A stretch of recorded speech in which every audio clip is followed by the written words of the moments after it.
Hello दोस्तों, कैसे हैं आप सब। आई होप आप सब अच्छे होंगे और अच्छा रहना भी चाहिए। थंबनेल देख के आपने समझ लिया होगा मैं किस बारे में बात करने वाली हूँ आपसे। कोविड-19 बहुत ज़्यादा और बहुत ही ज़्यादा लोगों को इफ़ेक्ट कर रहा है। बहुत सारे लोगों की डेथ हो रही है, बहुत सारे लोग अपनी फैमिली से अलग हैं, इस वक्त क्वारंटाइन हुए हैं और हॉस्पिटल्स में हैं। आप न्यूज़ में देख ही रहे होंगे कि इस वक्त स्थिति क्या है, हमारे देश की क्या स्थिति हो रही है। तो उस बारे में मैं आज बात करना चाहूँगी। आज मैं आपसे नहीं कहूँगी आप मेरे चैनल को सब्सक्राइब कीजिए या वीडियो को लाइक कीजिए, कमेंट कीजिए।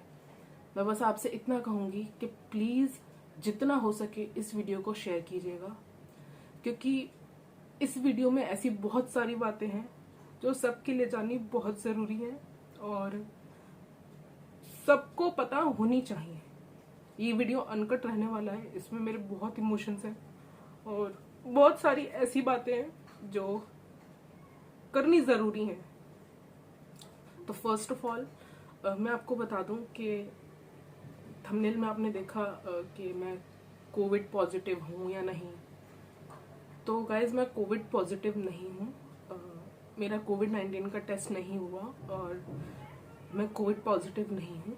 एक्चुअली क्या है कि मैं दिल्ली गई थी आज से शायद 10 दिन पहले, और जब मैं वहाँ से आई तो मुझे ज़ुकाम था, जो कि मैं यूपी में रहती हूँ और यूपी तक आते आते वो बहुत बढ़ गया था, जिसकी वजह से मुझे बहुत ज़्यादा छींकें आने लग रही थी। मेरा बॉडी पेन हो गया था, जो कि आम ज़ुकाम में हो जाता है। लेकिन सडनली क्या हुआ कि मेरे को हरारत होनी शुरू हो गई, यानी हल्का सा फीवर होना शुरू हो गया, जिसकी वजह से और ज़्यादा एक्सेसिव बॉडी पेन होना शुरू हुआ। एक दिन तो मैंने उसको इग्नोर कर दिया, मेडिकल से दवाई ले आई और इग्नोर कर दिया। बट सडनली मुझे ऐसा फील होने लगा कि नहीं, ये वो वाला जुकाम नहीं है जो हर बार हो जाता है। इसलिए नहीं कि कोविड चल रहा है तो मैं डर गई थी, नहीं। एक्चुअल में होता क्या है कि हमें पता चल जाता है कि हमारी बॉडी किस टाइप में है, हमें ये कभी पहले हुआ है कि नहीं हुआ। तो मेरे संग क्या था कि मेरी नोज ब्लॉक थी, जो गला था वो बहुत भारी होने लगा था। जैसे हम रोते वक्त हो जाते हैं, अभी मेरा गला भारी हो रहा है, इससे ज्यादा भारी होने लगा था। और यहाँ से यहाँ तक पीछे तक दर्द शुरू हो गया था, बॉडी पेन था। सडनली 12-1 बजे के आसपास दोपहर में मैं ब्रेकफास्ट करके हटी थी कि बस मुझे ऐसा फील हुआ कि मुझे जो मैंने खाना खाया उसका टेस्ट नहीं आया, और मैं भूल चुकी थी कि मैंने खाना खाते वक्त मैं भूल गई थी, लेकिन सडनली मुझे फील हुआ कि मुझे उसका टेस्ट नहीं आ रहा। तो मैंने अपनी मम्मी जी को बोला, मैंने कहा मम्मी मुझे तो इसका टेस्ट नहीं आया अभी। कहती शायद जुकाम की वजह से होगा। मैंने कहा नहीं मम्मी, ऐसी बात नहीं है। मेरी बड़ी दीदी भी मेरे संग रहती हैं, वो थी। तो मैंने कहा दीदी ऐसे ऐसे बात है, मुझे इसका टेस्ट नहीं आया। तो उन्होंने कहा यार थी डॉक्टर को दिखा, टेस्ट तो कोविड के हिसाब से गलत है और जुकाम तेरे को हुआ है, और दिल्ली से तू आई है, दिल्ली के तो सिम्टम्स बहुत खराब है। मेरे संग मेरी 2.5 साल की बेटी थी, हस्बैंड थे, एक फैमिली मेंबर हैं वो थे। जब हम दिल्ली से आए थे उनमें से किसी को कोई प्रॉब्लम नहीं थी, टचवुड कोई प्रॉब्लम ना हो।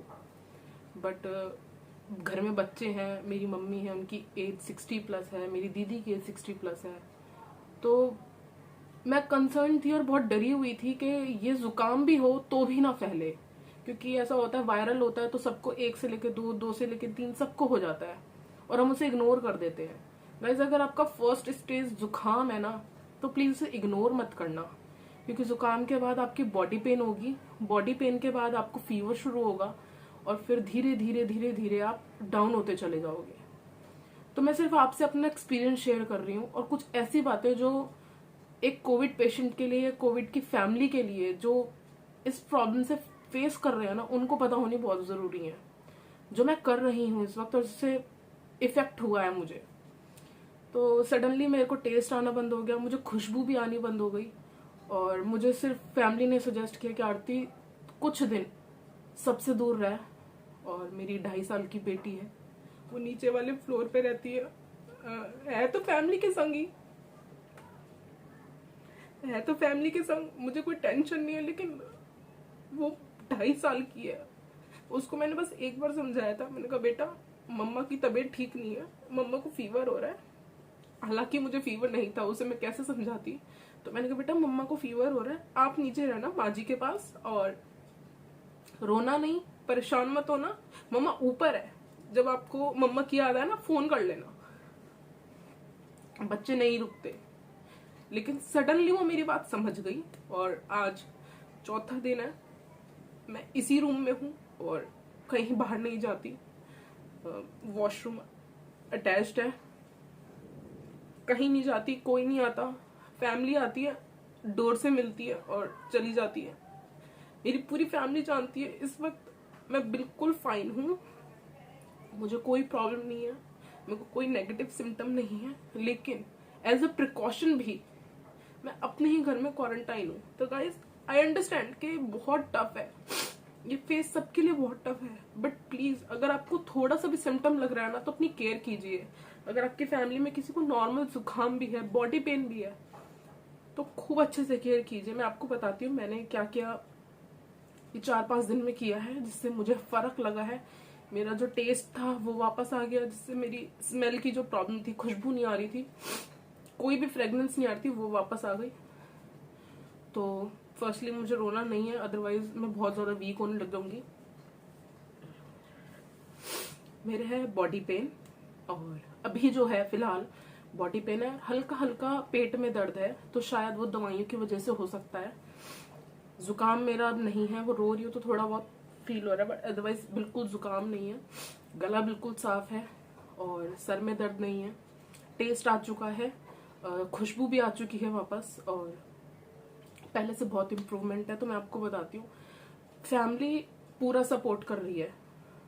आप जानते हैं हॉस्पिटल्स में इस वक्त बहुत ज्यादा कंडीशंस खराब है, लोगों को ऑक्सीजन नहीं मिल रही है, मर रहे हैं लोग, तो हॉस्पिटल्स फुल है, हम वहां जा नहीं सकते, और अगर कुछ भी ना हो तो भी हम नहीं जा सकते क्योंकि हम डर रहे हैं हॉस्पिटल जाने से कि वहां की बीमारी बहुत ज्यादा बड़ी है, राइट। तो मैं क्या कर रही हूँ कि पहले मैंने अपना बॉडी टेम्परेचर नापा था, मेरे को स्टार्टिंग फर्स्ट डे 99 फीवर था, फिर उसके बाद फीवर नहीं आया मेरे पास। इसी रूम में, ये मेरा बेडरूम है, इसमें सब कुछ है। मैं ले रही हूँ इस वक्त, ये पतंजलि की है दिव्य अणु तेल, ये नोज ड्रॉप है। आपको 2 बार 2-2 ड्रॉप अपने दोनों नॉस्ट्रल्स में डालना है, 2 इधर 2 इधर, दोनों नॉस्ट्रल्स में डालना है। बेसिकली ये सरसों का तेल है, इसके अंदर कुछ औषधि है। जब आपका ये टेस्ट गले में उतरने लगे तो यानी आपकी नोज बिल्कुल ओके हो चुकी है, आपका जो भी गलत इफेक्ट था कोविड से रिलेटेड या जुकाम से रिलेटेड भी, वो क्लियर हो चुका है। इसका गले में उतरना बहुत जरूरी है, और ये प्रॉपर अब मेरे गले में उतर रहा है, यहाँ तक इसका टेस्ट महसूस हो रहा है। नेक्स्ट गिलोय ले रही हूँ, गिलोय की टैबलेट्स है मेरे पास, ये गिलोय एक्सट्रैक्ट टैबलेट्स है मेरे पास, ये ले रही हूँ। और 7 से 8 बार काढ़ा आता है मेरे लिए नीचे से, और शायद वो भी आयुर्वेदिक या तो घर का बनाया हुआ है, कैसा है, लेकिन 2 तरीके के काढ़े आते हैं, वो काढ़ा पीती हूँ। और गरम पीती हूँ, पानी गरम ले रही हूँ दिन में, हर 2 घंटे में 1.5 घंटे में भाप ले रही हूँ, स्टीम ले रही हूँ, मेरे पास स्टीमर ही रखा हुआ है, स्टीमर ले रही हूँ। ऑक्सीमीटर है मेरे पास,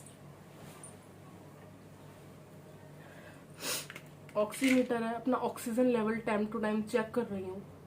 बीपी की मशीन है, बीपी चेक कर रही हूँ, थर्मामीटर रखा हुआ है। इन सब चीजों को मैंने टाइम टू टाइम चेक किया है, और फैमिली का इतना अच्छा सपोर्ट है कि वो कह रही है कि अगर आपको जरा सी भी प्रॉब्लम लग रही है, कि अगर आपको सर में भी दर्द हो रहा है, तो ये फील मत करना कि मैं अभी से बर्दाश्त कर लूं और फिर बताऊं, या हो सकता है कोई और प्रॉब्लम हो सकता है ठीक हो जाए, ये फील मत करना। अगर आपको दर्द है तो तुरंत आप बताओ। तो गाइज ये बहुत इंपॉर्टेंट है। अजवाइन, कपूर और लौंग की एक पुड़िया बनाई है, मैं कुछ पिक्चर्स आपके संग शेयर कर रही हूँ। ये पुड़िया बनाई है, इसे स्मेल किया है, बहुत अच्छे से स्मेल करना है। अजवाइन की स्मेल आपके सर में चढ़ने लगेगी, इतना अच्छा स्मेल करना है।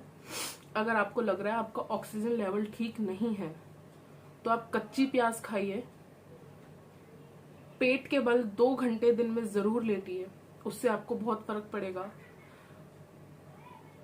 एक अमृत धारा करके एक लिक्विड आता है, वो लीजिए, भाप में लीजिए, चाहे आपको नोज में डालने के लिए जैसे डॉक्टर कहता है, उस पर बॉटल पे सब मेंशन है, आप वो लीजिए। वो भी कुछ इस तरीके का आता है, अमृत धारा करके, वो लीजिए। कुछ हर्बल और देसी तरीके हैं जो मैं आपको बता रही हूँ, जो आपको फायदा कर सकते हैं एक नॉर्मल से कोविड में। अब आप कहेंगे नॉर्मल सा कोविड क्या है, कोविड तो कोविड है। तो गाइस ऐसा नहीं है, कोविड 2 तरीके का है। जो पहले आया था वो कोविड 1.0 था, यानी 1.0 था। ये जो आया 2.0 है। तो जो मेरे को लक्षण थे वो 2.0 के थे। इसके अंदर आपको फीवर बहुत ज्यादा नहीं आता, किसी किसी की ऑक्सीजन लेवल कम नहीं होती, ये फैलता नहीं है, मतलब बहुत एक्सेसिव नहीं फैलता, आपको एक वायरल के थ्रू होगा। लेकिन कोविड के नाम से ही अब डर लग रहा है, तो आप थोड़ा सा इसमें सिम्टम्स को देखिएगा और कोशिश कीजिए जब तक आप घर पे रह के ठीक हो सकें, अपनी फैमिली के सपोर्ट से ठीक हो सकें, सपोर्ट से ठीक हुई है। मैं नहीं जानती वो लोग कैसे एडजस्ट कर रहे हैं जिनकी पूरी फैमिली कोविड में है। मेरे फैमिली के बहुत सारे ऐसे रिलेटिव हैं, मेरी भाभी, भैया, दीदी, जीजा, बहुत सारे ऐसे लोग हैं जो दिल्ली में हैं, बहुत बाहर जाए, जो इससे इफेक्ट हो गए हैं। और एक रिलेटिव है मेरे, उनको डॉक्टर्स ने मना कर दिया है। ये सिचुएशन भी है मेरी फैमिली में। तो टू बी वेरी ऑनेस्ट, डर लग रहा है। जो लोग कह रहे हैं हमें इफेक्ट नहीं करेगा या हमारी इम्यूनिटी बहुत अच्छी है, तो गाइस कॉन्ग्रेचुलेशंस, हो सकता है आपकी इम्यूनिटी बहुत अच्छी हो, बट आप कोविड घर लेकर आएंगे ना, तो जरूरी नहीं है आपकी फैमिली की इम्यूनिटी भी इतनी अच्छी हो। इफेक्ट होगा, बहुत होगा। पता चलता है अपनी फैमिली से दूर रहना कैसा होता है। हस्बैंड बार बार आते हैं, चेक करते हैं, चले जाते हैं। बच्चा नहीं आ पा रहा मेरे पास और बुरा लग रहा है। लेकिन खुशी इस बात की है, 2 बात की खुशी है। एक कि मैं उस लेवल पे बीमार नहीं हूँ जो मुझे हॉस्पिटल लेके भागना पड़े या मेरी फैमिली मेरे पीछे पागलों की तरह परेशान हो। सेकेंड, मेरा बच्चा इस वक्त सुरक्षित है और अपनी फैमिली के साथ है। तो प्लीज किसी भी चीज को इग्नोर मत कीजिए। लास्ट ईयर मेरे फादर इन लॉ एक्सपायर हो गए थे और उनको हार्ट फेल था, लेकिन कोविड की वजह से उनको किसी ने एडमिट नहीं किया था। वो बच सकते थे बट वो नहीं बच पाए, क्योंकि कोविड की वजह से इतना ज्यादा लोगों को डर था, हॉस्पिटल में ले नहीं रहे थे। वो कह रहे थे पहले अपनी कोविड की रिपोर्ट दिखाओ। अरे बंदे को हार्ट अटैक आया है, वो कोविड की रिपोर्ट लेकर कैसे आ पाएगा? एंड वो एक्सपायर हो गए। गलती हॉस्पिटल स्टाफ्स की नहीं है, गलती हम ही लोगों की है जो हम लोग केयर नहीं कर रहे। मास्क पहन के रहिए। और मैं जानती हूँ कि जिसको ऑक्सीजन की प्रॉब्लम है या जिसको घुटन हो रही है, जिसकी नाक बंद है, वो मास्क नहीं पहन सकता। तो आप प्लीज सबसे थोड़ा टाइम दूर रहिए। आप 14-15 दिन, महीना भर ये दुख बर्दाश्त कर लीजिए कि आप अपनी फैमिली से दूर है, लेकिन उसके बाद आप ठीक हो जाएंगे, आपका टाइम है। लेकिन मैं आपसे इतना कह रही हूँ कि कुछ चीजें हैं जो मैंने आपको बताई हैं, दवाइयाँ, कुछ सिम्टम्स, प्याज, पेट के बल लेटना, भाप लेते रहना, कफ ना बनने देना, बुखार आए तो डॉक्टर के पास जाना। अगर आप डायबिटिक हैं तो फटाफट से जाइए अपने डॉक्टर के पास। अगर आपका बीपी हाई रहता है और आपको ऐसी प्रॉब्लम है तो जाइए डॉक्टर के पास। ऑक्सीजन लेवल कम लग रहा है तो जाइए डॉक्टर के पास। लेकिन अगर छोटे मोटे सिम्टम्स हैं तो कोशिश कीजिए घर की देसी नुस्खों से वो ठीक हो जाए। सबसे बेस्ट है काढ़ा और स्टीम, ये सबसे बेस्ट जाएगा। पहले भी अब भी बोल रहे थे, अब भी बोल रहे हैं, तो प्लीज केयर कीजिए और इस वीडियो को सिर्फ शेयर कीजिएगा। शायद मेरी कोई बात, मेरा एक्सपीरियंस किसी के दिमाग में फिट हो जाए, जो इस बात को माने कि हाँ यार ये बीमारी है, इसे मानना चाहिए। और आप बीमार नहीं भी है ना तो स्टीम और काढ़ा लीजिए। खूब शेयर कीजिएगा। अगर आप व्हाट्सएप पे हैं तो स्टेटस लगाइए, लोगों को शेयर कीजिए। मैं आपसे नहीं कहूंगी इस चैनल को सब्सक्राइब कीजिए या इस वीडियो को लाइक कीजिए, बट जितना हो सके उतना शेयर कीजिएगा। तब तक मिलती हूँ आपको आपकी नेक्स्ट वीडियो में। Till then goodbye, stay safe, stay healthy और घर पे रहिए।